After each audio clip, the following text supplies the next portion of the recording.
Hello, hello. Hi, I'm Mac McCarthy, and I help people with their breakups. Back on deck. It's been a while. Actually, I went on a sugar fast, and I still am. No coffee, no sugar, and I'll tell you what, it's a life experience. I didn't realize that I ate that much sugar, or it affected me that much. It definitely slows things down. This is the fourth day of it, so I've been off the mic, still coaching, still helping people out with their breakups. And today's going to be a really good show because we're going to get into real breakup stories. It's been a while since I've unpacked some stories. A few have come in, and they've actually asked if I put them on the live stream. So some people will ask me, well, if I send my story in, will my ex know? I don't mention names. I just tell the story that you've given it, and the probability of them finding out is probably pretty low. They would have to be searching breakup videos. I mean, I've never had it happen before in 3.5 years. So if you want your story read and you want to get my take, go to writemac.com, WRITEMAC.com, and send your story in, and I'll give you my take in a live stream just like this, or a public YouTube video, or you can do a private YouTube response, which is for your eyes only. And then the granddaddy of it all, a live coaching session on Skype or FaceTime. So today we have I Want My Ex Back, real breakup stories. Real breakup stories. Isn't it different when you hear these stories and you think to yourself, okay, this is a real example of what someone's going through, rather than someone generalizing what you should do in a breakup. And this is where I've changed some things about breakup coaching, in the sense that lead with the story. Lead with the story. The story's the most important thing by far. And so if you're thinking, why do I have to write my story? What's the reason for that? I'm not a very good writer. I just want to ask you a question. Your story conveys what's going on deeper than what you want. Do you understand what that means? We all want something. We all want something after a breakup. We all want our ex back, or don't want them back, or aren't sure. But when you write out your story, you get to the seeds of what happened and why. It's really, really important. Really important. And actually, just writing out your story for yourself is good. So today we have some good ones. Some really good ones. I'd like to get a few more people on deck before I get started, but might have to just roll with it. Have you ever thought, when you're in a breakup, what went wrong? And you don't know where it went wrong?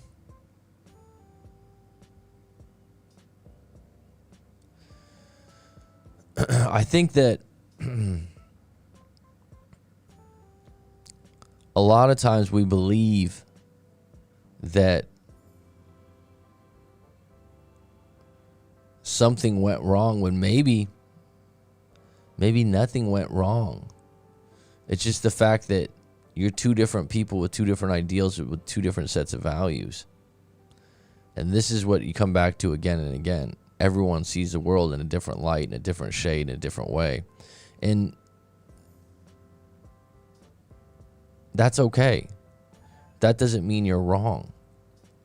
I read a really good quote today. And it involved the idea that our identity is not only shaped by what we feel about ourselves, but what others tell us about ourselves. And I think this happens in a breakup a lot. We get this idea of who we are and who we are in life, and if we get broken up with, all of a sudden you have to ask yourself these questions. They said this about me. They said that about me. They don't want to be with me. Is it true? And it hurts.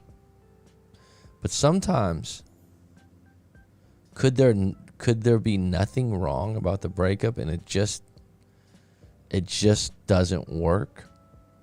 I think a lot of times, especially with men, if there's a high level of attraction,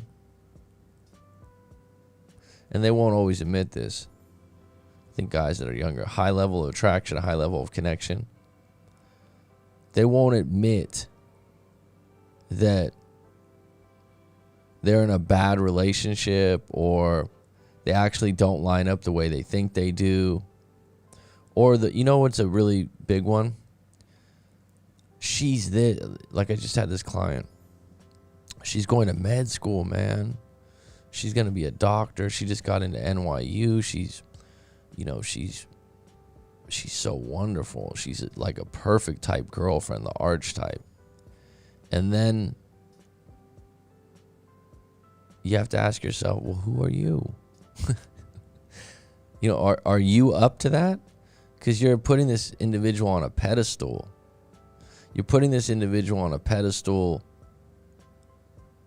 above you. So getting back to this guy was in college and they broke up for a variety of reasons. But with the way he talked about her, it was angelic, as if she was above him. But he didn't know that he was talking that way. And the reality is, when you start to believe someone's above you, you overcompensate.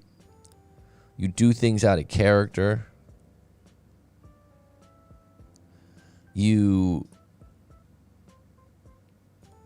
Or on the opposite end, you try to be controlling. The ideal relationship just flows. It just works. It's like when people tell me, oh, we've been together 6, 7, 8 years, and in the beginning it was wonderful. That's the way it should be. If there's friction and turbulence in the beginning, that's not a good relationship. And it's probably going to be more friction and turbulence down the road. And if you believe the person you're with is above you in some way, you should be proud of them.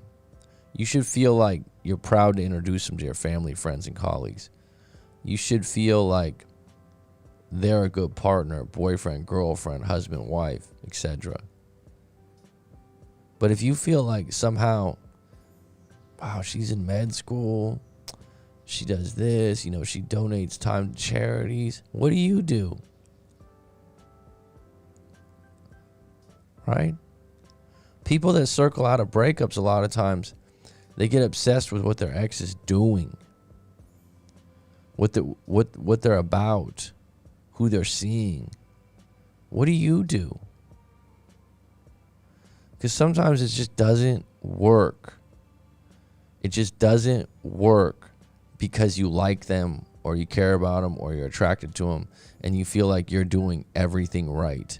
And you can't figure out what's wrong. What did I do wrong? What move did I make wrong? Maybe you didn't make a wrong move. Maybe they're damaged. Maybe you're not a good fit. And right now, I'll be honest, 21st century, 2021, relationships are going to be different. They're going to be different. They're going to be more fickle. They're going to be shorter terms. And it has to do with all the information and stimuli that people are taking on from the internet. People aren't dug in on relationships. It's not going to be, oh, I'm attracted to so-and-so, we have a good connection, and we'll be together for the next 15, 20 years. There's too many information sources out there that tell you, oh, maybe this person's a narcissist, which is a very popular one right now. Very popular. Oh, maybe this person has serious issues.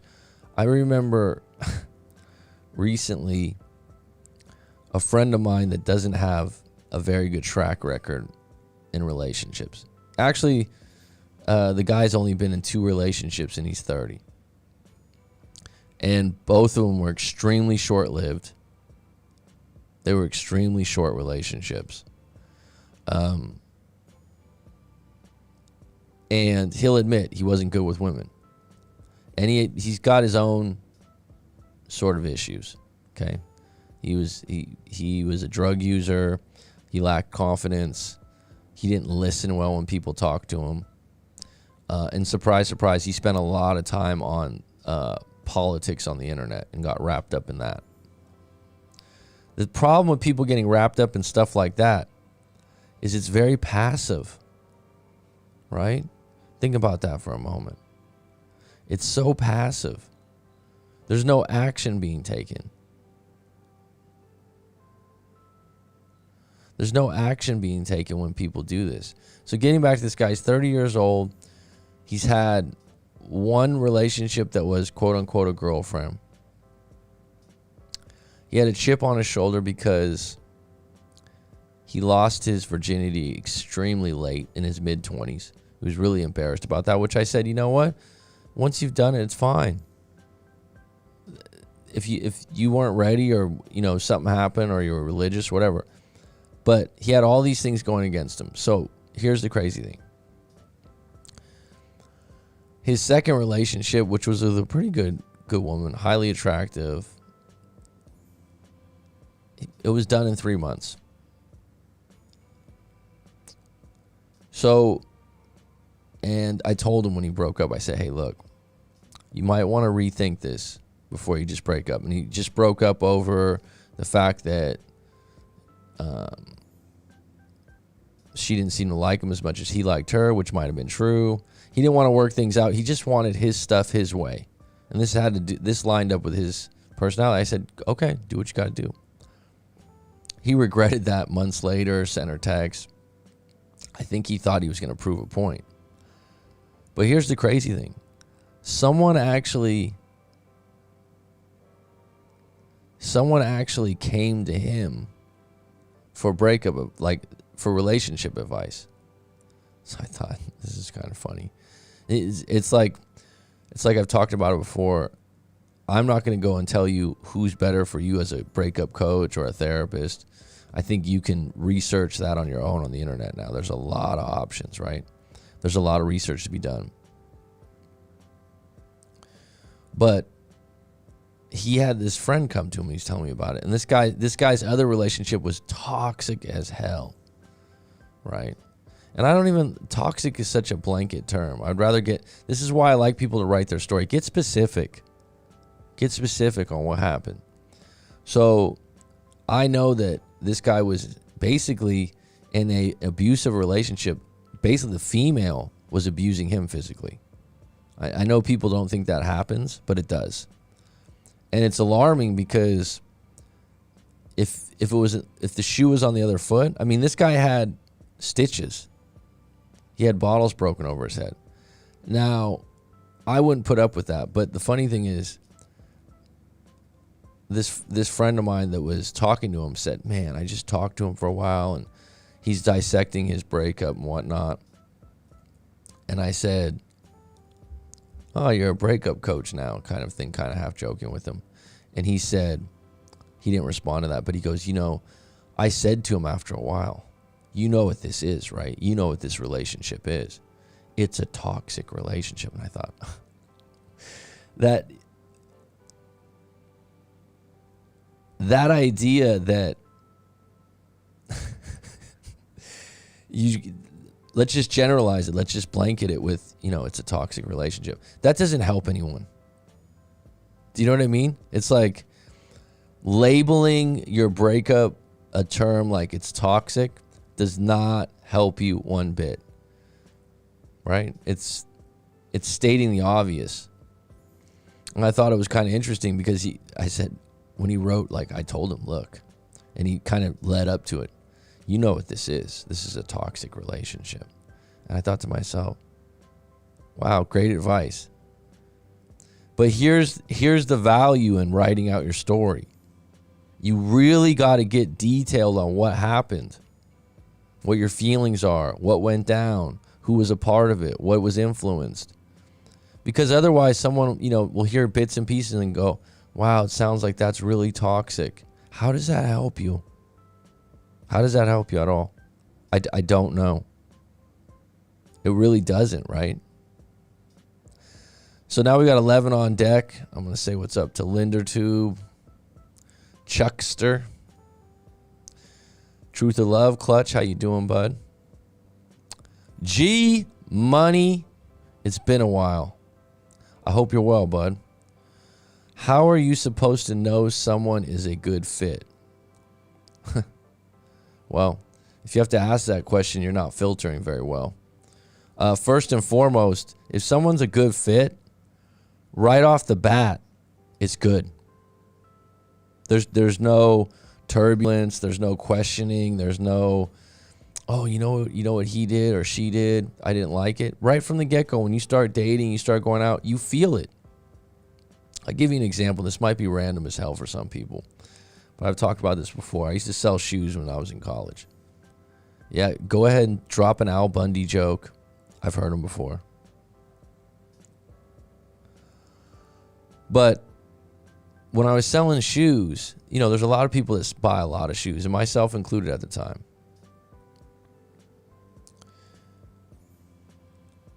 People would try on, 4 or 5 pairs of shoes, this and that. Now, when you buy shoes, right, a lot of times you get caught up in looks of the shoe. I used to love Nikes and different things like that, sports shoes, right? It's a subculture of California.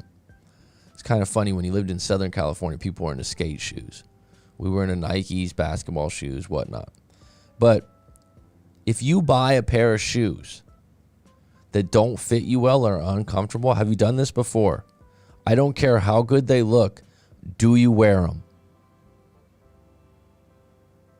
You think about it too. You see them in your closet and you go, you can have 20 pairs of shoes. I've had 20 pairs of shoes before. And you're always going to pick up the pair that's most comfortable. Always. Blade, I got it for you, all right, bud? Give me a moment. I'm glad you're on deck. We got an all-star cast today. Rob, Leandra, Marcos, right?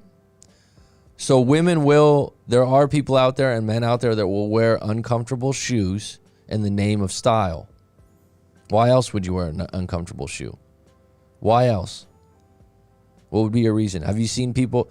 I've actually seen women that have wore the V-shaped, heel. I don't even know what it's called anymore, but where their feet are actually like this because they chose to wear these small shoes, and their toes are on top of each other, right? And it's kind of nasty looking. Anyhow,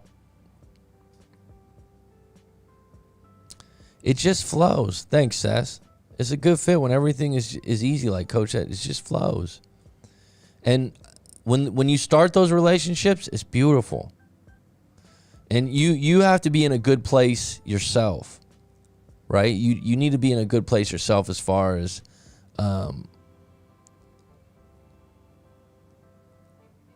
because if you're not in a good place, even if it flows and it's good, you'll sabotage it. Because if you're unhappy at work and you're unhappy with your finances, you hate where you live, all these other things happen, you'll take that out on your partner or the person you're dating. You'll bubble that up. So you really have to be in a pretty good position, or your partner somehow is good at helping you out in the areas possibly that you have trouble with. Right. Hence the woman that might not have a whole lot of money, and they meet a man that's highly secure, has a good job, and someone goes, oh, she just cares about money. Well, if she hasn't had a lot of money and she doesn't have a whole lot of skills, maybe that's true, but maybe that's why she'll go out of her way for the man in other ways. And I'm not just talking about the bedroom, right? So relationships flow, and you just feel like when you see the person, it's not one of those things where you're like, oh, I'm incredibly happy or over the top, because some people call that love bombing when people go to extreme to extreme. I'm not going to say that it's extreme like that. I'm just going to speak from my own experience. When it starts out really good, you just want to see each other more often. Can it be that simple? You actually look forward to seeing each other. Now, if you're arguing or you're bickering or you're annoyed with each other in the beginning, it's pretty much one of those things that you could be friends with benefits. But in my personal belief, I know pretty quick. I know pretty quick if this is someone that I would want a long-term relationship with. Doesn't mean I'm going to have a long-term relationship with them. But just by their character, the way they act, some of the questions that we talk about, how they talk about themselves, how they treat other people. And we all kind of have a type. And the type can change a little bit. But the type's primarily based usually on what you've witnessed as a kid. Now, that sounds a little weird, but it does. And so a lot of times, if you look at who you're attracted to in a long-term relationship, they'll probably have some characteristics of one of your parents or both. And the reason for that is the familiarity of dealing with that is comfortable. And that's, you feel like if someone witnessed a very damaging relationship or a very abusive relationship. I've had a couple clients that have been multiple times they've come to me for coaching, young men, early mid-20s, that have admitted to me abuse, and they're not proud of it. And they're shamed by it. They're absolutely shamed by it. And I don't condone it. But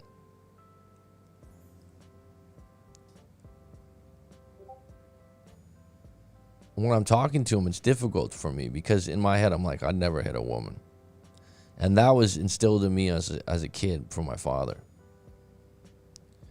But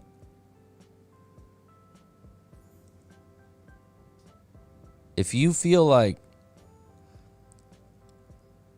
you've done that and then you have shame afterwards, both of these guys, they immediately admitted, my dad abused my mom. That's deep. That's something for deep therapy. That's something for multiple coaching sessions. But it starts with you taking accountability. But what they don't realize, and this is where it gets really deep, folks, is subconsciously they don't even know they're doing it a lot of times. And they'll like, yeah, they don't even know how it happened. Well, from the outside, everyone goes, why the hell would you ever do that? From the inside, they're like, she did this, then I did that, then she did this, then she did that, and then I did this. You're following a playbook from your parents, grandparents, or uncles, whoever raised you. And then also from any outside stimuli. All right, let me get into, we got 15 on deck. I'm glad I waited a little bit. I do have 3 stories to unpack. I'm going to go through the live stream real quick, give you guys some love, talk a little bit. As I mentioned earlier in the when I first introduced the live stream today, I'm on a sugar fast, no coffee also. I've been doing it for about 3 days, and this is the best I felt on the 4th day. It is one of those things where you feel not quite as on. It's a little bit slower thinking. So if it feels like I'm talking a little slower, it definitely affects things. And I didn't think I ate that much sugar. I think it's the coffee, though. I've never gone without coffee for years, and I only have 1 in the morning, but definitely is something to try. So I'm going to do that for this month, and it's going to get better and better. It already is. All right, talked about the good fit. Sess, hi, coach, just got home from work. You're my nightcap. This is so true. When we think someone's above us, we overcompensate, do things out of character. It is true, hun. Damn, Mac, you're on fire already. Yeah, modern times, too much stimuli. People don't need any particular individual these days. It's even viewed as a plus to be cold now. That's where we're at. So what's the answer, Linder 2? You know what? I feel like, and this isn't. But what's the answer then? If that's true, If you fight with any sort of frequency, drop it, says G Money. If you're doing it right off the bat, I mean, I've always been one. I don't even know if it's a red flag. Like right away, I'm like, regardless of the attraction or how good looking the female is, it's not gonna work. Because I don't like. There's some people that like to argue. It's actually part of who they are, and they learned it from someone. They get a thrill out of it, or they like drama. If I sense that, I'm done. I won't even entertain it. Blade Bynum, the legend continues. It's a good fit when everything easy, like Coach says. Petty Betty, also known as Mary, used to work at a shoe store, right? Damn, I feel like an old school fan knowing tidbits. Is what it is, right? Someone was telling me before that, sharing things like this is human, right? It's like I help out people with coaching. You used to be a shoe salesman when you were in college? Yeah. It was actually a good life experience doing retail and working with people like that. Oh, yeah, it's Al Bundy, huh? Yeah, I've heard that cheesy joke before. It was actually very good money. Okay, so Vanity knows no pain. Mikey. Hey, Mikey. That reminds me of that John Travolta movie with where the Talk to Me, where Mikey talks and he's a baby. Mikey.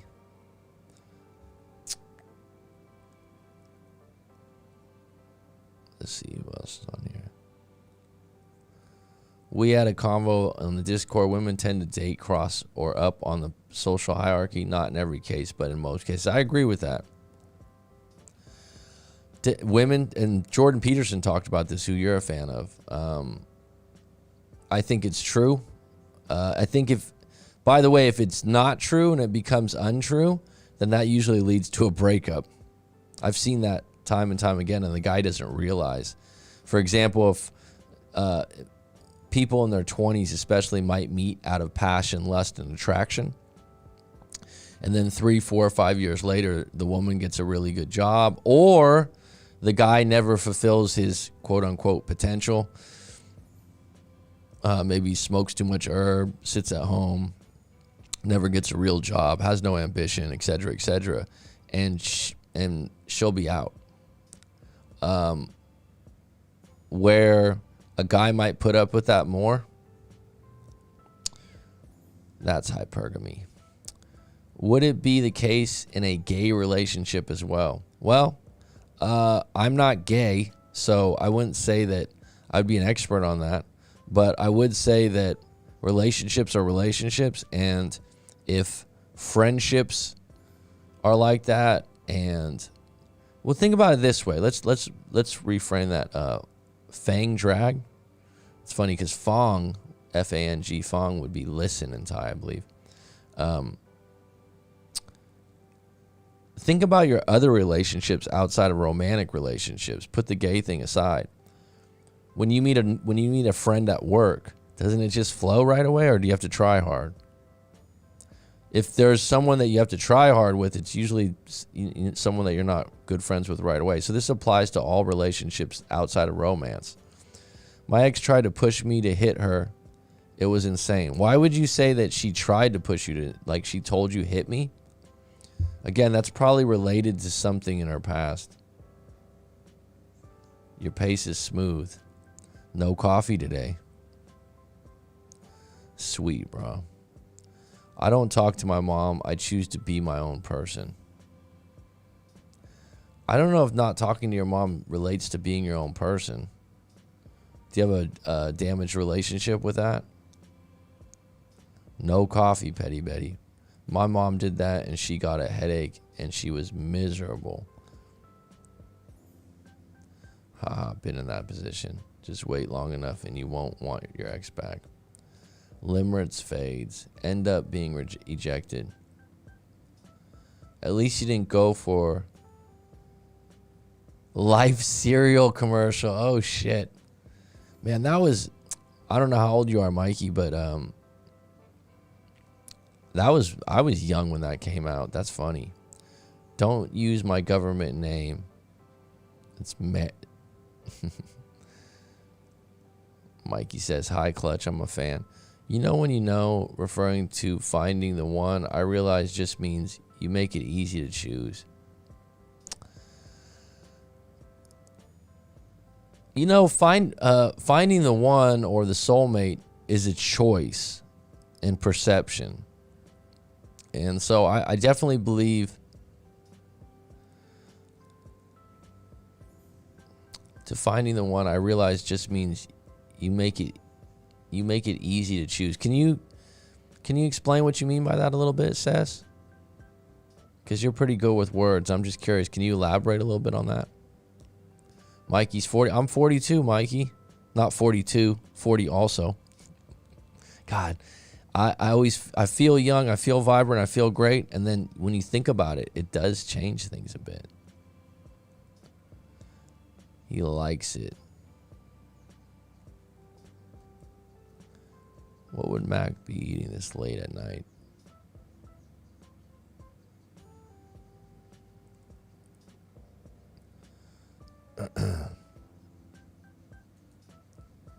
It's actually early for me. It's noon. 5 minutes to noon.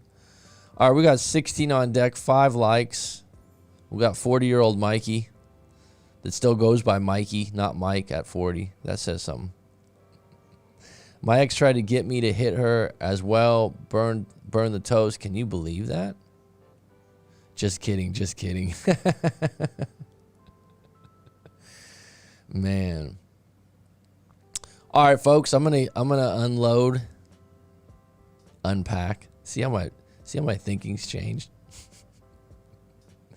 No coffee. It's a difference. It does slow you down.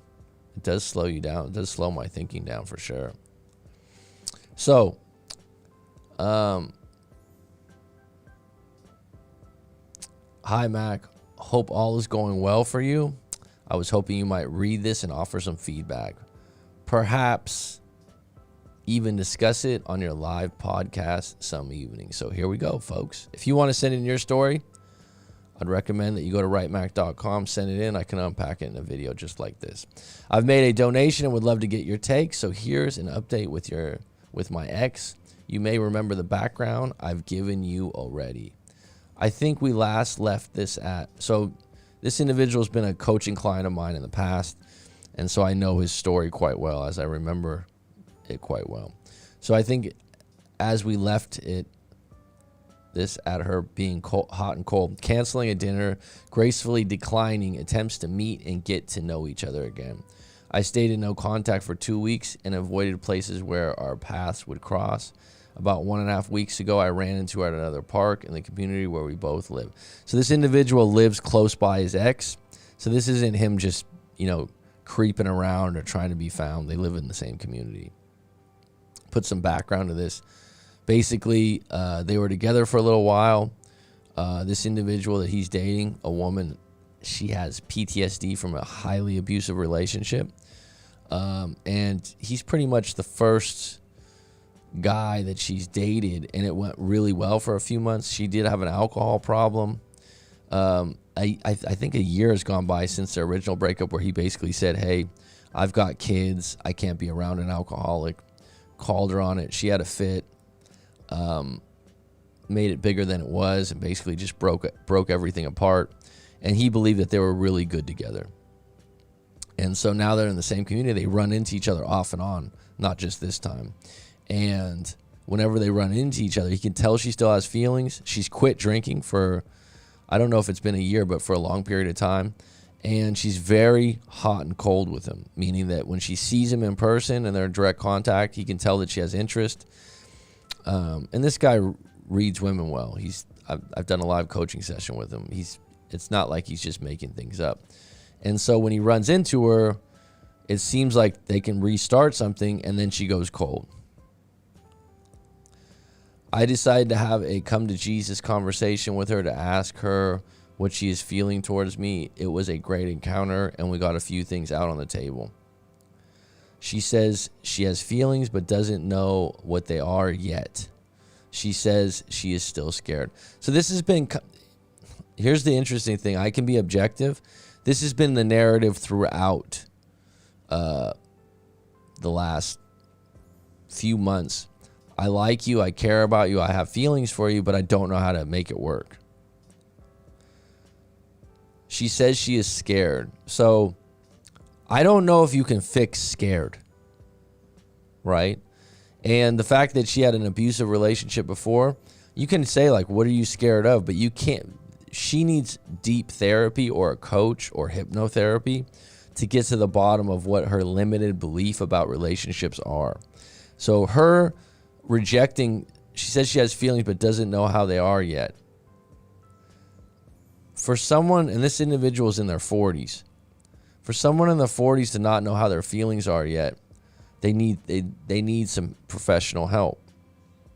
One thing she said struck me. I think it's very telling about, she either views me or views herself. She said she thinks that I think she is broken. Well, that's a statement that's projected onto you. She thinks she's broken. Actually, she believes she's broken. And so it sounds kind of weird and sick, but she wants you to think the same thing because people want you to think what they think. She can relate then. So I told her that I don't think she's broken. And I went on to say we are all a little broken. See right there how you related to it? How you related to it? That's what she wanted. She suffers from PTSD. You might recall I told her I think the world of her. I don't. Here's the thing. I believe she has feelings. I believe that she's attracted to you. I believe you have a good connection. I believe you're highly attracted to her. This is why you're putting up with this. I think that's. I think that's a big part of it. What men will put up with because a woman's highly attractive. And they'll say, oh, no, it's not all that. It's a lot of it. It's a lot of it.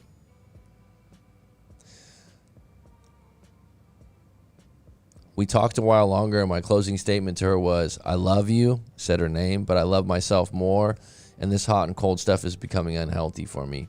I want to hang on, but you're not meeting me at the middle of the bridge. And a lot of times I'll say this in coaching. Someone has to meet you at the halfway point of the bridge. You want this, I want that. They've got to meet you halfway. This is what relationships are. They're a negotiation of things. She's got to be able to let go of the insecurity of going into a new relationship. But she's got to talk to someone outside of you about what's scaring her and why she's scared of a good thing of a man she's attracted to. Right? That she keeps running into, which is serendipitous, right? And you got to realize you're at a different place in life where you're mature with your love and your feelings. And you have to ask yourself, why are you hung up on this woman? Is it attraction? Is it connection? On a scale of 1 to 10, what's the connection? What's the attraction? What's the trust? And also I'd add, do you trust being with someone like this? Because even if you get in a relationship, what she's conveying now early on is she's scared. So anything that scares her moving forward, she's going to probably blow up or be flighty. And so I really believe that, like I said, she needs a therapist or a coach, a hypnotherapist. She needs to unload or unpack her feelings with someone that's not you. A lot of times you're her partner and you think like, well, I can talk to you about it. Sometimes people don't want to talk about it to a potential partner about that. They also feel like you're not maybe qualified, or they don't want to share all those things with you. Right? So she's got some work to do. And by the way, if you tell her that, it might not go over well. I think you need to see a therapist because you're currently not together. A couple hours later, I receive a text from her, first one in 2 weeks. She sent me a song playlist and some pics. She also texted me that her girlfriends think we made a gorgeous couple. Translation, I think we make a good couple. That's why she shared that with. See how she's doing these passive things? I think she thinks that I think she's broken. My friends think that we're a gorgeous couple. What do you think? What do you think? And if she can't get in touch with that, it sounds like she's looking for outside opinions. And that might be a part of the past relationship if it was highly abusive and verbally abusive. That might be a big part of it. That this guy was highly controlling and manipulative. She also asked me what I was doing for my birthday. Later that night, she texted me if I've ever gone to Golf Top and asked me if I'd like to go with her. She knew my birthday was coming up, and I'm thinking she wants to take me there for my birthday. So here's the thing where you're kind of waiting on the woman to ask you out because it's your birthday. Everyone's really sensitive around birthday time to different things. It's really interesting how sensitive grown people are about their birthday. It's very common. She asked me on Monday if I'd like to go, knowing full well my birthday was on Thursday. I responded back with, do you have any day in mind? Wink, wink.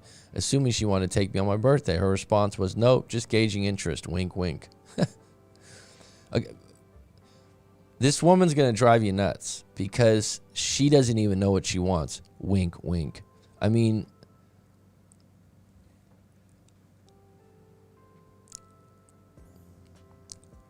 why are you pursuing this woman? Really ask yourself, is it attraction?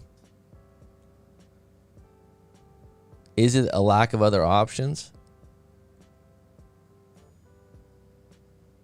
So Monday passes, Tuesday passes, Wednesday passes, and no word from her. And now it's my birthday on Thursday. Still no text from her about it. I thought she would have asked me by now, right? Nope. In fact, she didn't text me a birthday greeting until 10 p.m. that night. All said, it was hope you had an amazing birthday, and still no mention of Golf Top invite. Well, take a step back from this and ask yourself, what am I doing? What am I doing? I'm a grown man. I've been in multiple relationships in the past, and I'm waiting on a woman all week to invite me to a mini golf date on my birthday. And I'm disappointed and hurt because she didn't invite me out. To be honest with you, if I were you, you probably should have said on Monday when she sent that message, hey, how about we go on my birthday on Thursday? I mean, I know hindsight's 20/20, but women always tell me on the flip side that they want guys to make the plans. They want men to lead. And so maybe her wink wink was, I want you to ask me out.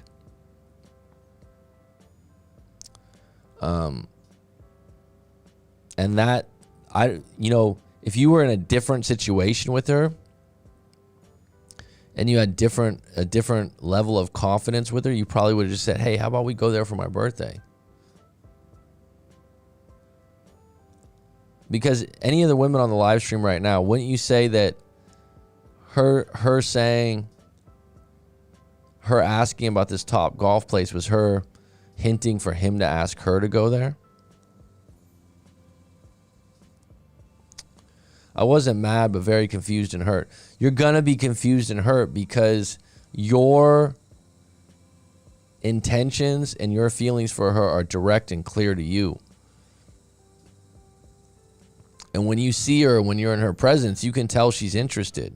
And then when she drops like, oh, my friend said we're a gorgeous couple, you think, okay, this is great. But this is a damaged individual. This is a damaged individual. And that's not your fault, and you're not going to repair that, and you're not going to change that anytime soon. I responded about a half hour later and said that I had a great day and thank you for the well wishes. I was waiting for an invitation from Kendall. That's where you were wrong. Waiting for an invitation from the woman, and in most cases, I think if you would have been on a different playing field with her, you would have just asked her, right? So you're confused about her feelings and her believing that you're broken and her not being all in. So this held you back from just going, hey, do you want to go out with me on my birthday? You know, screw Topgolf. Maybe it could be something else. Again, thinking we would spend a day or evening together, no invitation came. And like I said, I'm going to come back to that. A lot of women would say, well, you probably should have asked her out.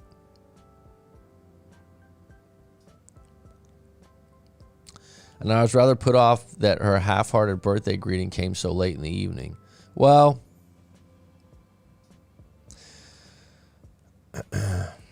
you're putting too much into a woman that's not all in with you. You got a happy birthday. She remembered. I mean, a lot of people are crushed when someone doesn't remember. But that just shows that you're leaning a lot on what she does and what she reacts. You're not leading. You're reacting. And that's not a good position to be in. And I don't think you've always been like that with women, but if you have, it's not attractive to women. But that being said, knowing your story and knowing the background of this, I think part of the reason you're like this is because you feel like, oh, I have to take it slow. Oh, it's got to be at her pace. Right? But still, it's feminine. I'm waiting for her invitation. Oh, she gave me a late birthday wish, and I'm hurt by that. Really? You better get some other options going. And by the way, in the past when you had some other options going, that's when she came back around. She found out that you were seeing someone else, and she called you immediately. You got to get some other options going. And I would say in the future, and this is playing to win, by the way. So I talk about this a lot. You want to play to win or you want to play not to lose? Playing to win, next time you see her in the park, I would be cold with her. Not a dick, not an asshole, but hey, how you doing? Stoic, neutral, and busy. You got your dog with you, throw the dog the ball. You got some other things going on. Be busy. Keep it short with her. Because you keep reassuring her that you're there and you're interested and you love her and she's not broken and she's not this. You're just condoning this kind of behavior. By the way, she doesn't even know she's acting this way. I haven't heard anything from her since that night, so that was April 8th. Happy birthday, by the way.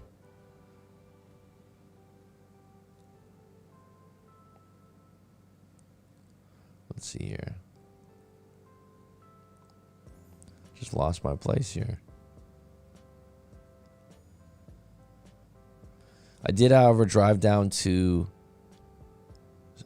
Manhattan Beach and spend 3 days with a couple of friends early the next morning. Good for you. That's what you got to do, man. I decided that I wasn't going to waste another moment waiting for her to text me. Thank you.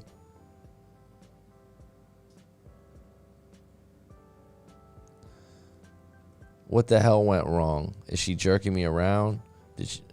Well, she's been jerking you around, but she doesn't know she's doing it. This isn't one. I don't think this is a case of just cat pawing. Cat pawing to me is when a woman just enjoys playing games and getting attention from men. Right? It's just for sport that they liked it. Oh, look, John texted me again. Ha ha ha. Yeah. There's women out there like that. This isn't that case. I think she has feelings for you. I think that the fact that you broke up once scared her. But the other part of it is she's not ready for a relationship. You are.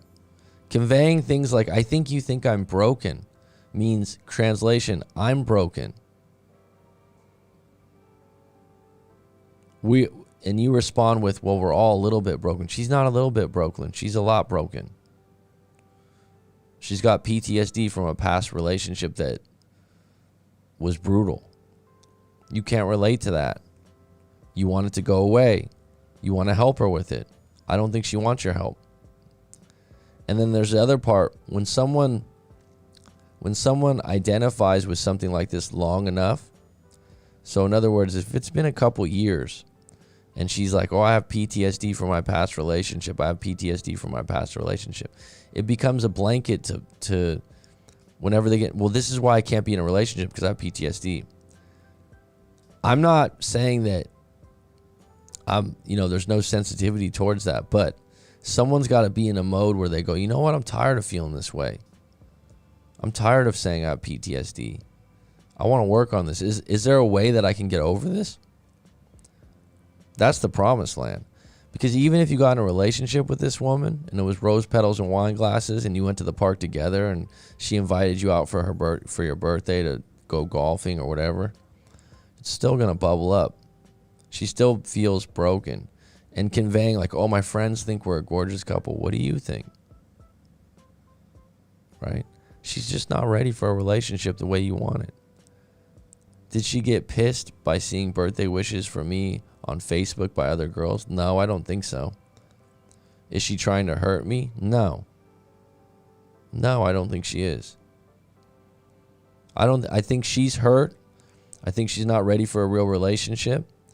And she likes the attention from you. She's interested in you.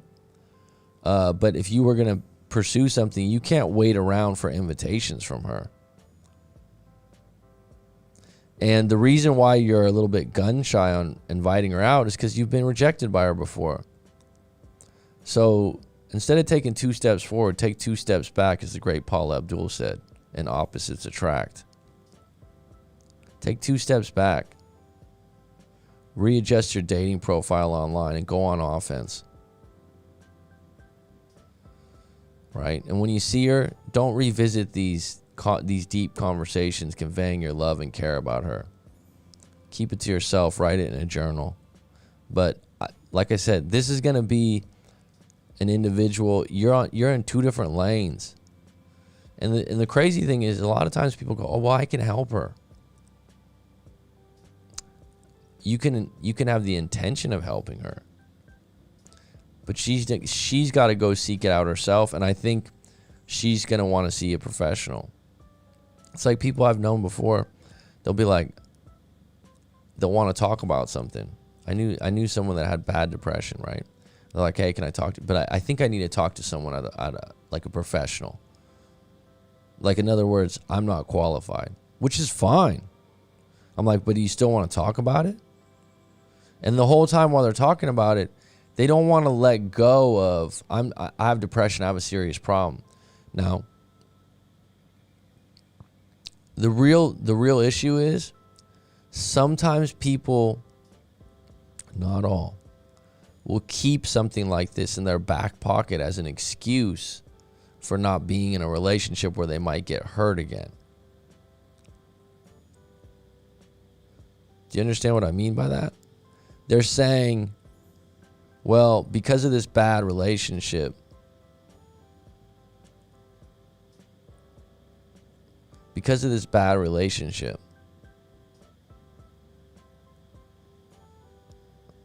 that I had in the past, I just can't do another one. That's not your fault. That's not your problem.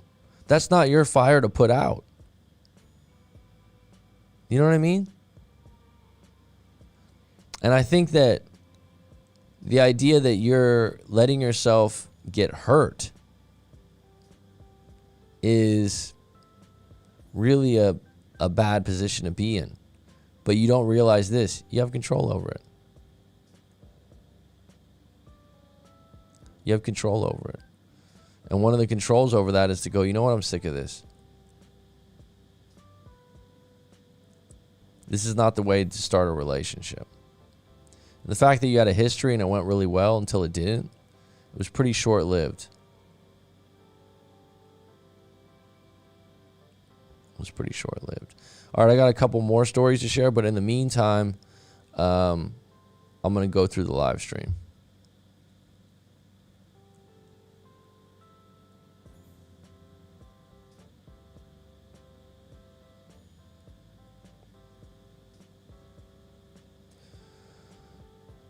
All right, I got some ketchup here.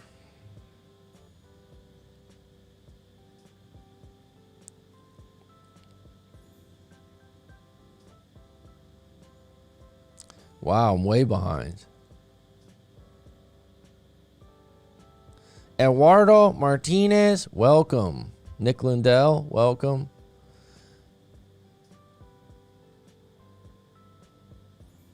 T-Mac, I'm going to ask you a favor. I'm going to be direct with you. Can we cut the financial talk so much? Because it just clogs up the live stream.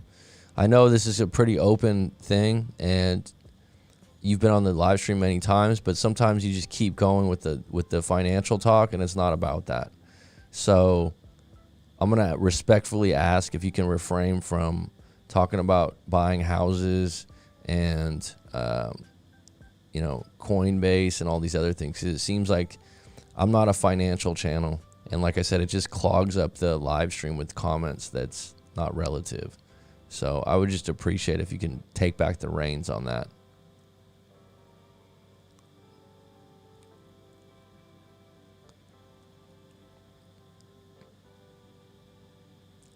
Limerence fades, end up being rejected. At least you don't go for the life serial. Okay, so that's where we're at.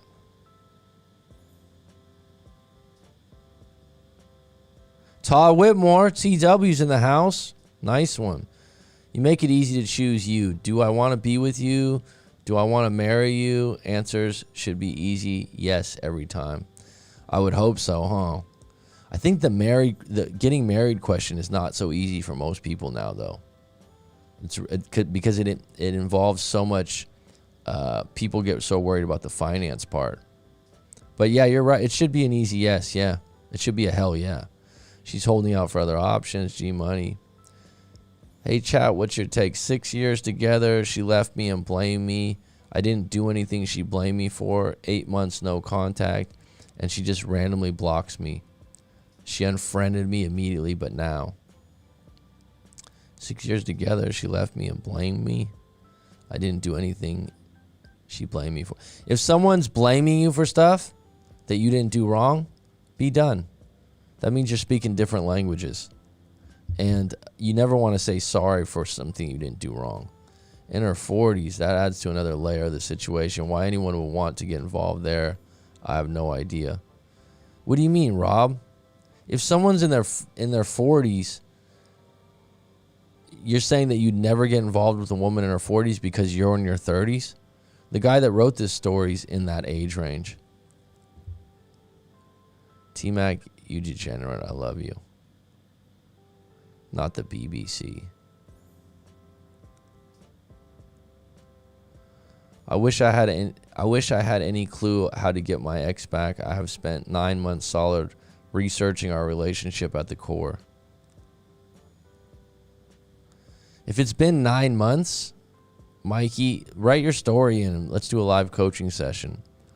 I'll do my best to help you. If you don't find it useful or helpful, I'll return your money. But I think that you have to reframe from I need to get my ex back 9 months later to I need to get myself back on deck. You need to entertain the idea that you embrace being single again. And why are you chasing someone 9 months later? It's one thing to hurt 9 months later. It's one thing to be upset. If you were in a 5, 6 year, 7 year deep love relationship and you haven't met someone else yet, or you don't feel on deck, you need to start dissecting why am I at a place where I'm still wanting my ex back 9 months later. It's not unnatural and it's not something to be ashamed of, but you need to look at it from a different angle than I've been researching how to get them back for 9 months. We need to look more at how we can get you back on deck. No online activity and absolutely never look browser history. I don't trust me. I just looked her up randomly and noticed I was blocked sometime in the last 2 months of the 8 months of no contact. Yeah, you don't want to look at it. It takes two to tango. You can't influence another person's decision to come back into your life. You can improve your odds best, but best you work on yourself and forget about her. Maybe she hung up on her because she was this. I didn't look up my ex for 7 months, had one look and triggered months of rap. When I found out she had been cheating, would have been better if I had not looked. Hindsight is always 20/20. If they're gone, they're gone. And if they do come back, it's a ghost of the past. Let the dead lie. Wow, that's deep, G Money. Anyone with a higher SMV would never put up with this sort of thing. Not sure if I share this with people who put a high level of emphasis on a relationship are usually lacking a direction in their own life. Their fear isn't the loss, it's the uncertainty. I agree, Clutch. My ex is explosive. Can you elaborate? She's throwing out some feelers. I'm happy to say I don't care if I hear from my ex again. Congratulations, T-Mac. I'm happy for you. That's the gold standard, T-Mac. You said you came in after a while, you stopped caring. Really, a woman is hot, you guys would put up with that. I do notice guys put up with a lot more. And you get to a point where you're like, why are you chasing? Why are you doing this? And it's like, because she's a 10. I was obsessed with pursuing female validation. It's liberating to put that in the rearview mirror and generally not care after what women thinks about me. My ex is super hot, still not worth putting up with the BS. If you self-actualize as a man and become comfortable in your own skin, you won't care how a hot woman is.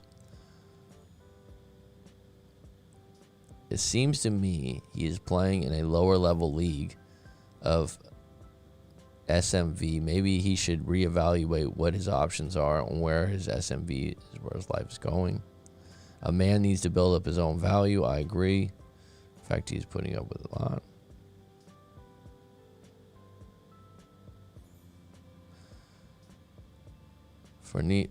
Finally shake me enough. Yeah, I figured it's a chain. The one near me is really nice. I went there last week. Oh, the golf place. Okay.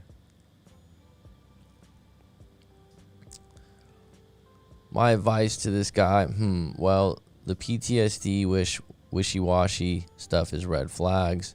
Detach, focus on you, text her in a week, and set a date and time. It happens. It's not your self-confidence up. If it happens, it happens. If not, get your self-confidence up. Linder, too, isn't it so easy just to give the advice?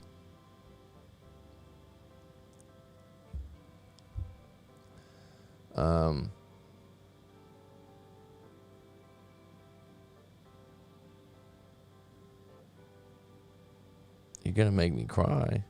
I am familiar with the position it feels how to be waiting in someone. It sucks, plain and simple. If you're in a position where you're waiting for someone to come back, you should do a live coaching session and really talk about what you're waiting for and why you're waiting. Waiting's not attractive.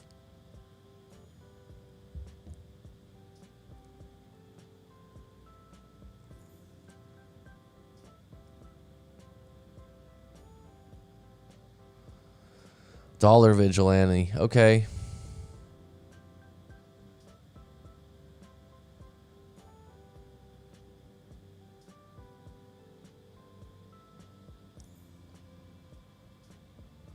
Edu, the avoidance style. Wow, people are really, really locked in on avoidant attachment issues. I mean, I've been doing this for three plus years, maybe 4, and the amount of people that are labeling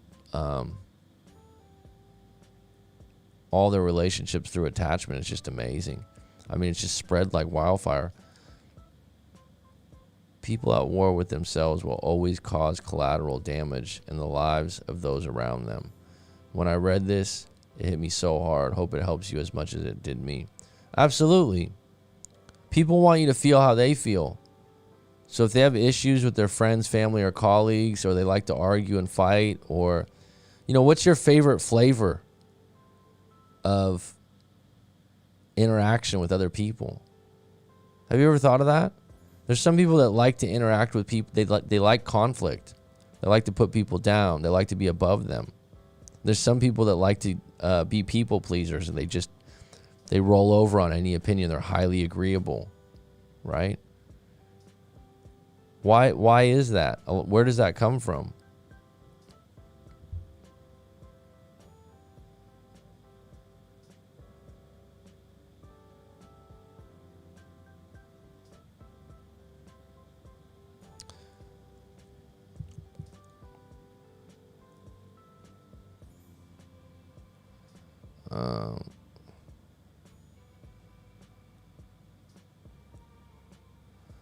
Coach Mike, sure.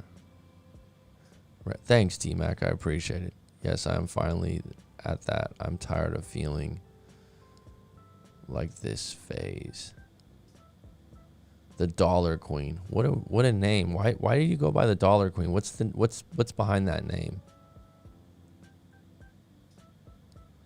No, I didn't mean that. I meant that within that age range. Okay. 3 things every relationship needs: attraction, maturity, and timing. I usually say attraction, connection, and trust. To me,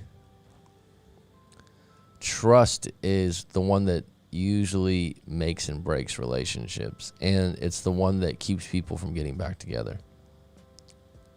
But in the beginning, I would say maturity and timing are timing something. Timing is one of those things. It's what is good in the beginning of the relationship. But I say connection and chemistry, which is your values being lined up and looking at things in a way that's congruent, is very important over a long period of time. My manager and coworker are both friends of mine. He comes out of a difficult relationship and she attaches herself to anybody who validates her. He's giving her that. I'm scared for him. Well, it's not your battle to fight. They're adults, huh? They're adults. I think hoping and waiting means the separation anxiety is still there. I was sold on the attachment style and totally tried to figure it out and make sense of it. And then when I realized it can change based on who you're with, it became too complicated for me. Jenny, I agree with you. I personally find it to be a bit of a chameleon. And I just recently had a client that I haven't talked to in 2 years, and he had a new breakup. He's like, surprise, surprise, I'm back. We were talking yesterday, and it was a good talk. We have a really good rapport. And he was like, well, she's anxious. She's anxious, avoidant, attachment. So that's why she did this, this, and this. And this guy wasn't great in the relationship, and he was anxious attachment. I said, wait. So what are you? Oh, well, I'm anxious attachment too. Okay, well, this is the problem, is everyone's going around going, you are this, you are that, you are this. And I feel like attachment theory changes within circumstances and scenarios. I think people are more intricate than they're just one way. That's just how I am. Some people might be more cut and dry, but the idea that someone could come in and out of one of these theories and then fall back into them, I don't know how valuable that is. The biggest problem is when people start identifying it of their partners, and then they feel like, all right, if I do this, this, and this, because they're anxious attachment, it'll work. I would rather dissect or look at the individual actual actions than using a blanket theory.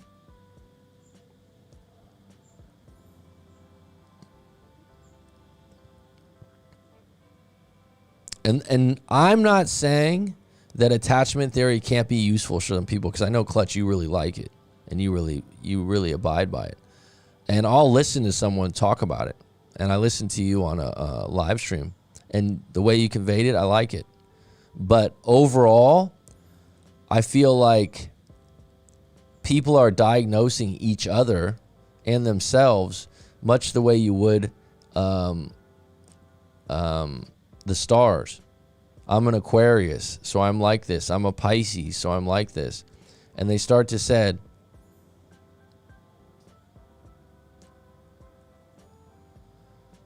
I've said a million times probably, don't use attachment theory to manipulate another, only to understand. But what if you get it wrong? What if you come up with, oh, they're anxious attachment because it suits your narrative of why, you know what I mean? That's the part. So do you need to? So does someone need to go? Does someone need to go to a professional to get professionally diagnosed with what attachment they are? And what if I've always thought of this, Clutch.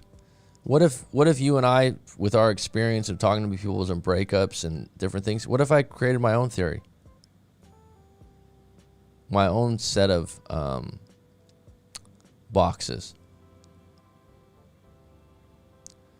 My ex-wife used to be into the Greek personality types. Greek personality types. That's she applied that to label anyone who is annoying. Oh, okay. I see what you mean. I don't have a problem with it. I just don't know. When we label people with a broad label, and then you go, well, they can be anxious attachment, but they can also be this. And if this scenario comes up, I feel like it gets a little complicated and convoluted. Depending on what happened there, if it was, and I feel like a lot of people use it, but you know what? If it works for some people, I get it. What are some signs when men lose interest? They stop calling you, number one. That would be number one. Just stop contacting you. A guy's much more reason-based. They won't play games. They won't feel sorry as much, unless they're a nice guy. But if a guy loses interest, he'll just stop contacting you, I think. And he just won't want to make plans with you. How would a woman show signs if they lost interest? Would it be the same thing? Or would it be nicer? I don't know. But if you're going out of your way to call someone, or you hint about making a date and they're not really interested, if a guy's interested in you, he'll ask you out. And to take it a step further, in what ways was he showing interest before, and why would you think he lost interest? My mom and dad hooked up after 20 years. We're still attached after all that time. You mean 20 years after divorce? If they start finding faults in you,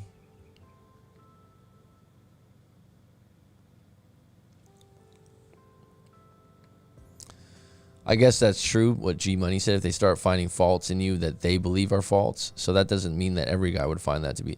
This is what's really interesting. What are faults to me or what are faults to G Money could be different things. So, but I would just say they just don't contact you. My thing is, when I lose interest, I just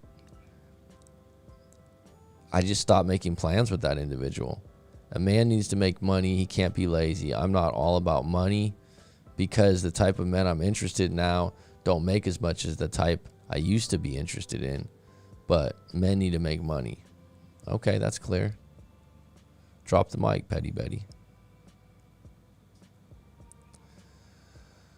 That's a good one.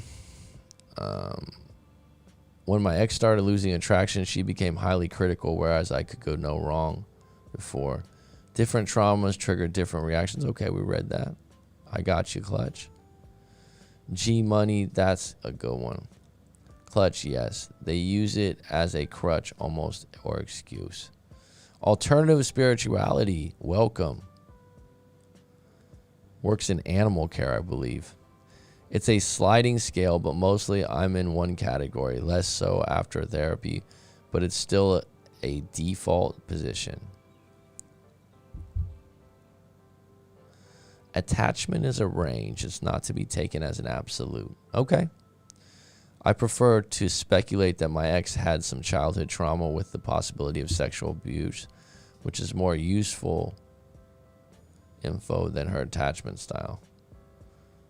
I apply the Neil Strauss concept. If you don't agree with the status quo, give me something that works. I like that, Clutch. What's the alternative? What's the alternative? Are you saying that in regards to attachment theory? If I lose interest, I'm passive aggressive with them. I ghost is the first sign.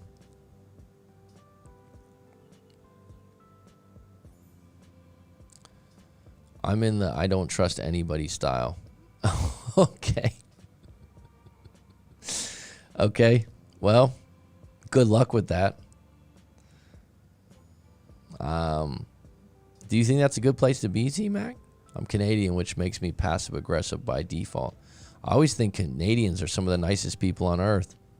In my experience, they're always the nicest.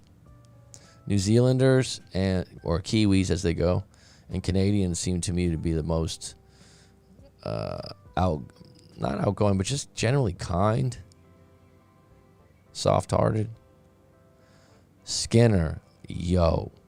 You came just in time. I got 2 more stories to unpack, Skinner.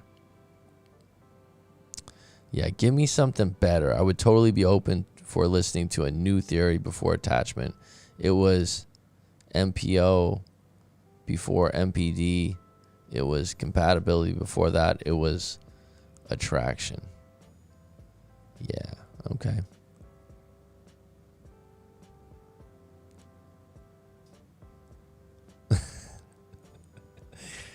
Clutch says, I'm Canadian. I'm a big asshole. I like what you said about that, Skinner, as an alternative. Maybe we can come up with our own theories. I've thought of that before. What if we had a breakup category?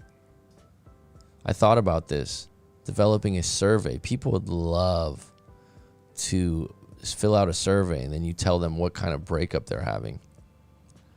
I think I'm in a better place, but I gotta let people know they're not alone. I hurt every day for a year after a girl broke up with me. And when I was peak in love, thought about her too much. It hurts me. Hurts, man. Well, what was going on outside that breakup?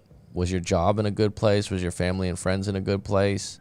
Was your health in a good place? These things, if these things aren't in a good place, the breakup will be much more difficult. Chapter 1, never date a breakup coach or psychologist. Well, speak for yourself, Clutch. Speak for yourself. And by the way, LinderTube, it's okay to hurt. I'm okay with someone going on a relationship fast. I'm okay with people going on a relationship fast and just figuring out who they are and what they want in life. But it has to be individually based in the sense, where am I at in my life as an individual?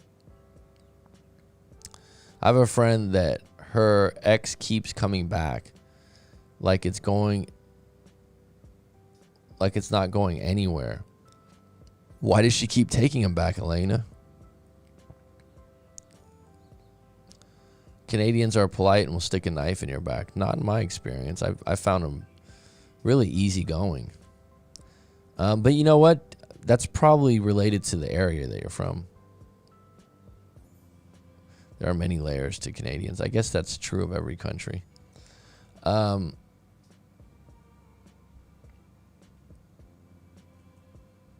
Okay, let me get into a story because brand new Skinner just came on and he never gets to hear the beginning of the stories.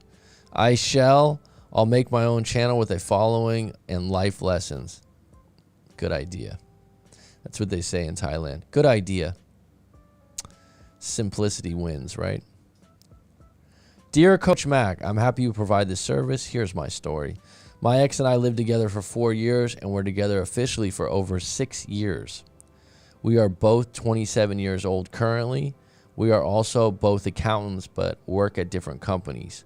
I feel like we have a lot in common and we never fought too much. Looking back, it was the perfect relationship.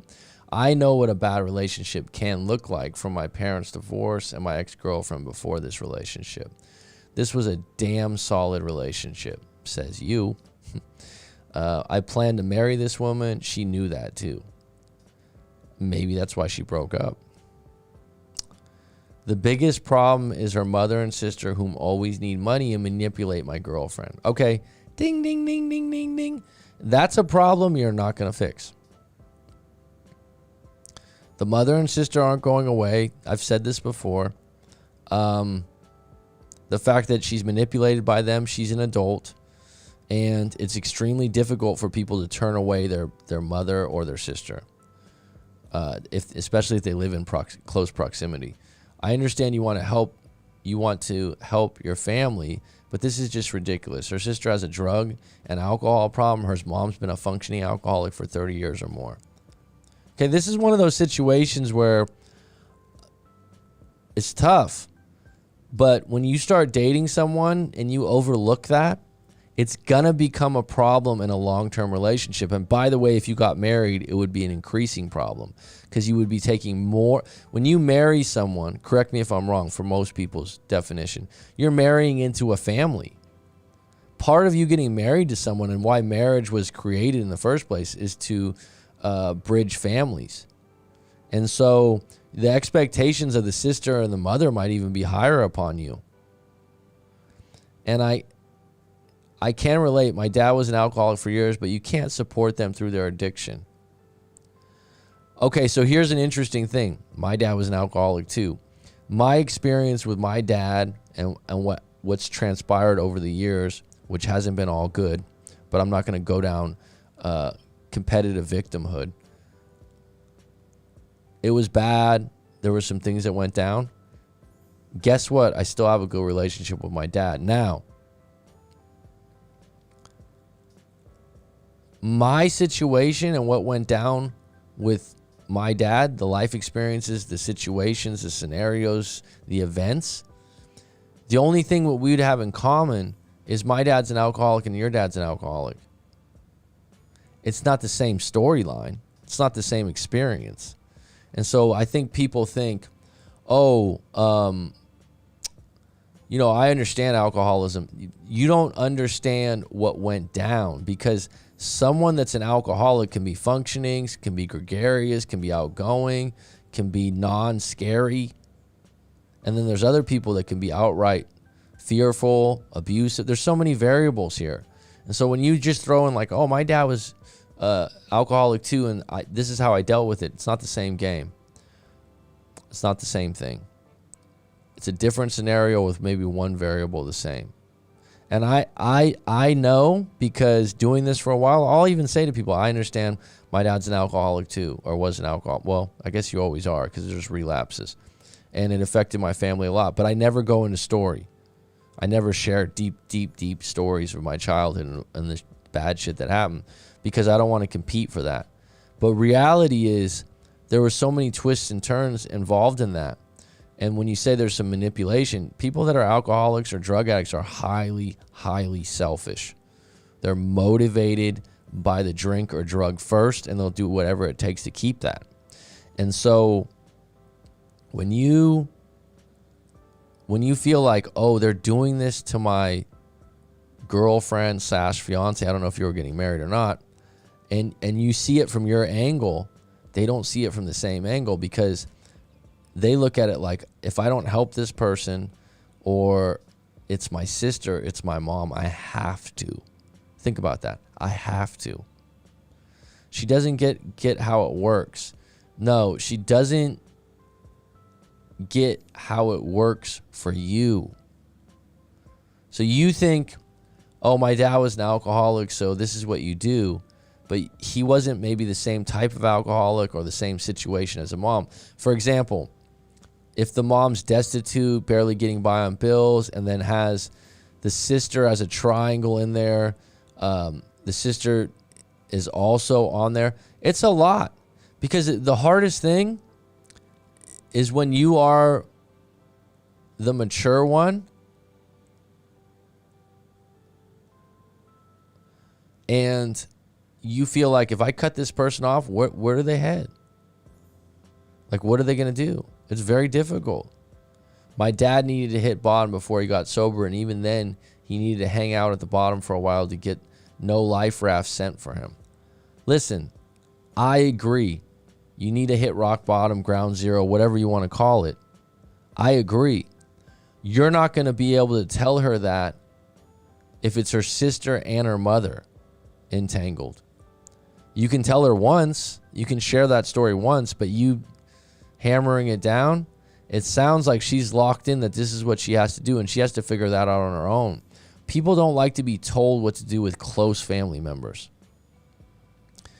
And even if you have experience, and even if you're giving the right advice, it's almost better than an outside source comes in and gives that to them. It's difficult, but you got to let them be adults. For the past 2 years, my ex has basically gone in debt and has made me carry all the bills on rents and utilities in the name of taking care of her drug addict sister. Well, now that here's where you lost something.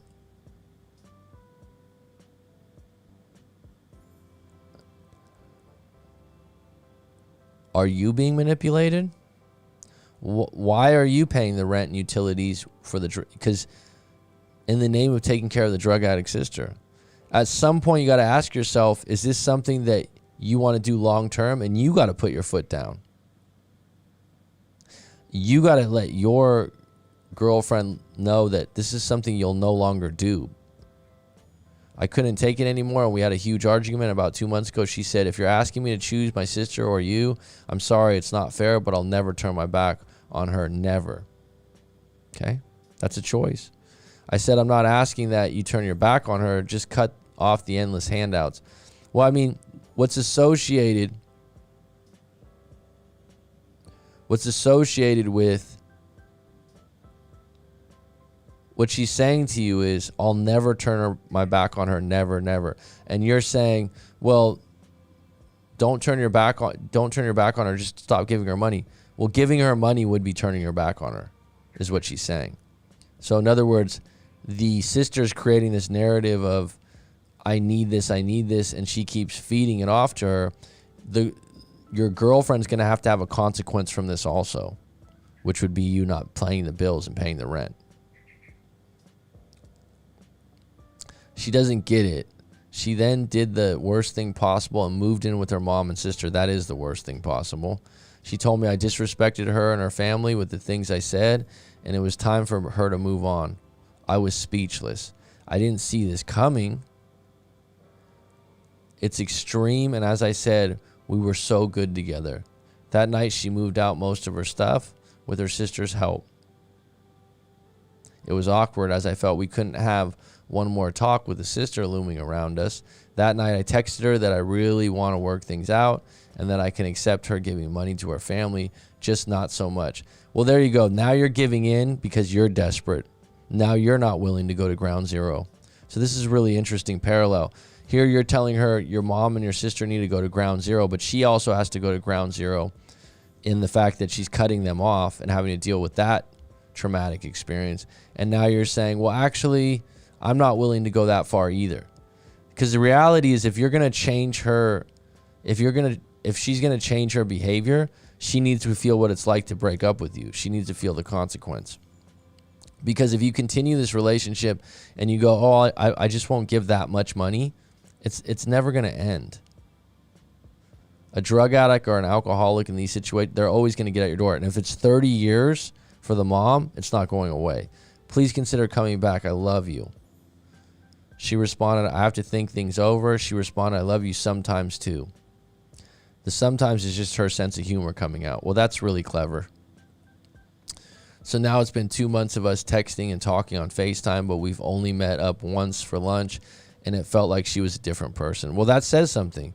If you meet up and you're in each other's energy and it's awkward or it's uncomfortable, that means that she's dug in. She seemed cold and standoffish. Seemed or was. I was surprised, and when I asked her if she wanted to work things out, well, there's where you're wrong. Like, you go out to lunch, you're not going to work things out probably yet. And if she's cold and standoffish, I don't know if you can flip that. I don't know if you can be cute with that and be funny. I was surprised, and when I asked her if she wanted to work things out, she said she still had to think about it to give her space. I want to call her and beg her back sometimes, but I know it won't work. What's your thoughts on this, coach? The mom and sister are never going to go away. The mom and sister are never going to go away. And so this problem will always be there. The only reason the problem will go away is if she realizes that she can't afford it, and that the sister or the mom do something extremely horrible to her where she's like, that's it. I've had enough. But the fact that she's moved in with the mom and sister, and now she's taking in negative energy, now she's all in with them, it's going to change her personality. And if she was manipulated by them before, she's manipulated by them times 2, times 3 now. And so during that breakup where she was hurting, Had she lived in an apartment on her own and grieved and worried and thought about you, now her mom and her sister are pumping her with, he's an asshole, he's a jerk, he's this. It's a bad situation to be in, and it's unfortunate. But I'll tell you what, getting married to someone like this would have been a lot worse. I think you need to move on from this. And if she comes down the road, it won't be anytime soon. It'll be 6 months, 1 year, 2 years down the road. And she'll have to do some soul searching on her own and realize, yeah, I had to let them go. But it wasn't going to be you that told her. But here's the crazy thing. I've had clients tell me that they've had partners that drink, or and so this isn't lineup, but they've broken up over someone drinking. And years later, the person will come back and say, one of the biggest reasons I was able to quit is because 6 months later or 3 months later, I realized if you told me that, it must be a big problem. So you breaking up with her, this is one of those things, you think it's all about the mom and the sister. It's actually about her also. And she also needs to feel what it's like to deal with this on her own, because, correct me if I'm wrong, you've been supporting the mom and sister too by paying all the bills and allowing her to funnel money to them. So you need some time away from this. It's hard. It's difficult. I'd recommend a live coaching session to get a little deeper. But you did the right thing. Stick to it. All right, folks, let's check the live stream really quick. I got one more short story to share, or two more.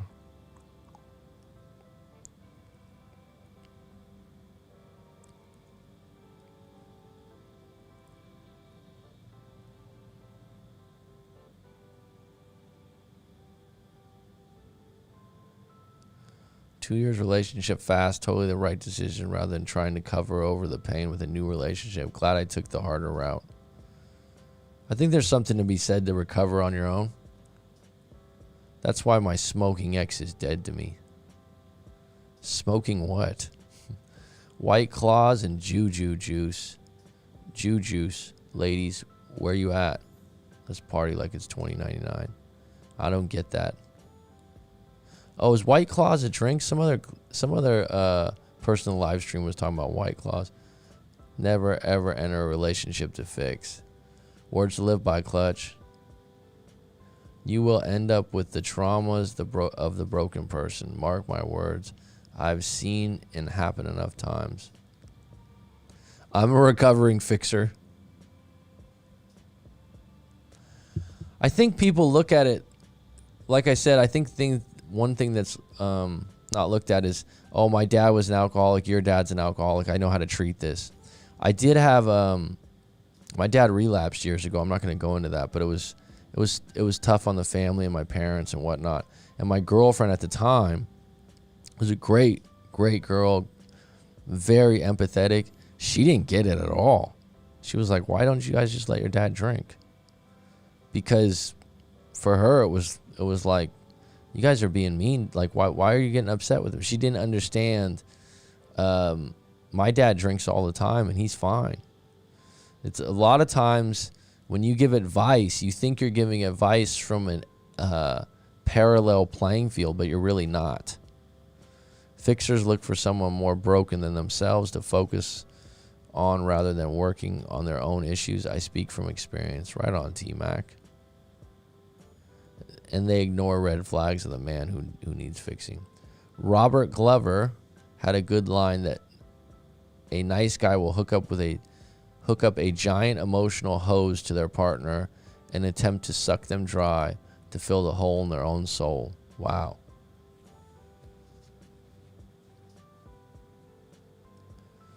It's more than that. It's usually a core wound that the fixer hasn't addressed that they are fixing to fix through another.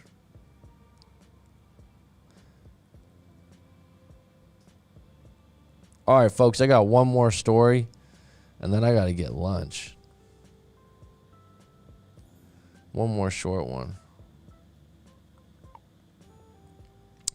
Hey, Coach, thanks for the content. It's one of the better breakup channels for sure. Thank you. I broke up with my ex 2 weeks ago, and it's just eating me alive. I know you say don't be dramatic, but goddamn, it's tough. We were together for over 2 years and 6 months, She's a great girlfriend. I want to make things work. She just doesn't know how to communicate the way I do. So you're saying that you communicate at a higher level. Translation, you guys aren't on the same wavelength. We are both in our mid-20s and got great jobs, high pay, and we can work from home. To be honest, that might be part of the problem. When we work from home, we tend to get in each other's nerves a lot more. I think it's going to be a problem, yeah.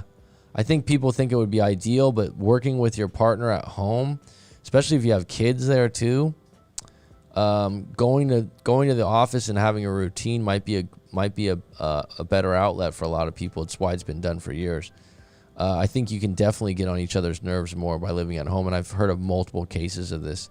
I know she's tired of being around her, me being around her too much. She said during the breakup that I could be a pest and that I didn't have enough friends to do my own things with. It's true, I guess.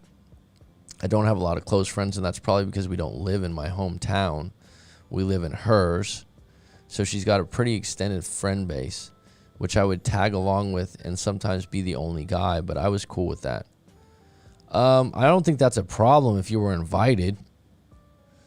I know in my experiences, I had an ex-girlfriend that would, well, all my ex-girlfriends would invite me with their friends and stuff like that because I got on with them well. Not all guys are good in a group of women. So, but if you're not invited, you definitely need to not want to tag along when you're not invited. I've always let my girlfriends, if you go out with your girlfriends at night or something, I'm not like, hey, can I go? We mainly would get in small arguments, and to be honest, I usually just want to make up so I can be a pushover. Well, that's not a good thing. Maybe the No More Mr. Nice Guy book that Rob just mentioned would be good. Those are her words. She said you're a pushover? That's not good. The final day of the breakup, I cried a lot and told her I'd do anything it took. That's not good. She told me it wasn't me, that she had changed and that she wanted to be single again. When a woman says that to you, she's saying that you haven't changed. She has. And the current her that's changed is no longer attracted to you. And she's telling you, I know who you are, so it's not you, it's me. It's hard. This is one you have to accept because you're not going to be able to just get her back by crying. And by the way, you're going to have to do some inventory of who you are as a man right now. The idea that you'll do anything that it takes, that you're a pushover, all these things add up to you having to revisit the laws of attraction. Maybe read a few different books. I'd recommend The Rational Male by Rollo Tomasi, Models by Mark Manson, and No More Mr. Nice Guy by Robert Glover. That would be a nice mix to start with, and really dive into that because your current tactics are just going to push her away further and further. She consoled me and told me maybe in a few months we could get dinner and talk about things, but right now she needed to do this for her. By the way, she could get dinner with you in the future, but right now you need to accept this breakup with grace and dignity and pride. I accepted it, and I'm wondering if I should be getting ready for that dinner and when I should contact her to get dinner. No. That was just a kind offering. This is in no way going to result in you getting back together. That was her saying that while she was consoling you. I feel as though we aren't done. I know I'm not. Translation, you're not done, but she is right now for the moment. I know I'm not. I'll do whatever it takes. Just give me some advice. I'd highly recommend a live coaching session if you're going to do whatever it takes, because you need to address your own issues and what you're actually chasing here.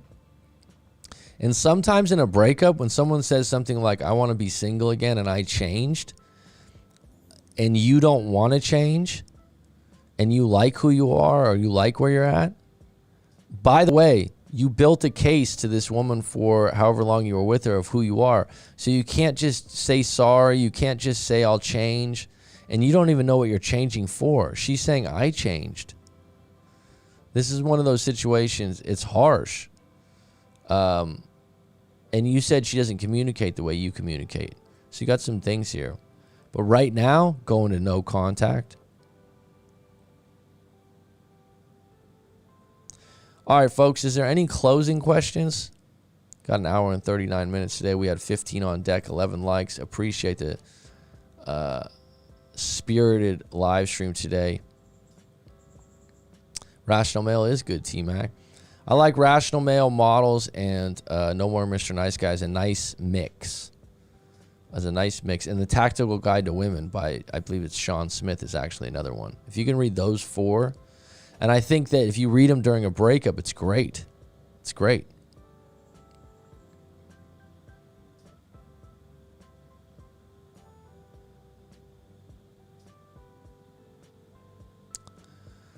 Some tough love there, Mark. The live was good. Thanks. No problem, Linder. Thanks for being from the beginning. G Money's been all the way through? All the way through. Wow. You at work? Doing work. Yeah, those are good books.